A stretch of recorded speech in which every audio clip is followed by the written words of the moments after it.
Bonjour, bonsoir vous tous, j'espère que vous allez bien. Je m'appelle Hippolyte Lucien. De formation, je suis comptable développeur, également spécialiste en comptabilité informatisée.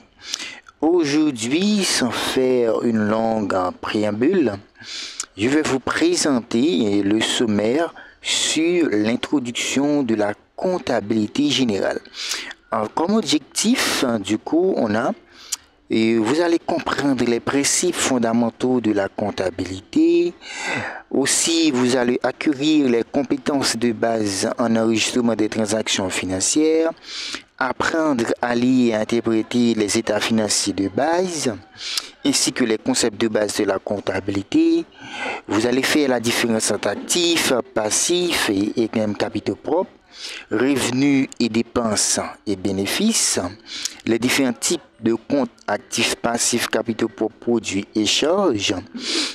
Et aussi, vous allez aussi assister pour l'introduction à la comptabilité, les définitions des concepts, importance de la comptabilité dans les affaires et la prise de décision, les principes comptables fondamentaux, principes, cohérence et prudence, les méthodes d'enregistrement des transactions, journal général et écriture comptable, et le grand livre et les comptes individuels, la balance des comptes et le rapprochement bancaire.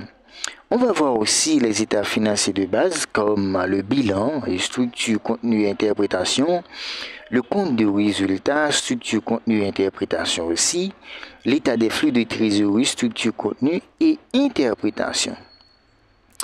Et comme pour l'introduction à l'analyse financière, on va voir les ratios financiers de base, liquidité, rentabilité et solvabilité, utilisation des états financiers pour évaluer la performance de la santé financière d'une entreprise, introduction aux techniques d'analyse comparative, et on va voir aussi les différents types de logiciels de comptabilité, introduction au logiciel de comptabilité populaire, utilisation des pratiques de logiciels de comptabilité pour enregistrer les transactions et générer les états financiers, et les aspects légaux et fiscaux.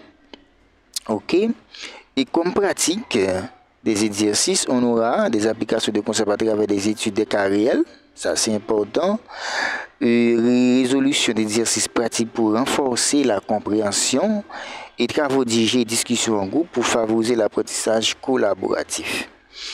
Et pour évaluation, on aura des examens écrits, travaux pratiques, participation en classe et présence. Bon, là, je viens de vous présenter le sommaire. On va prendre une pause. On revient.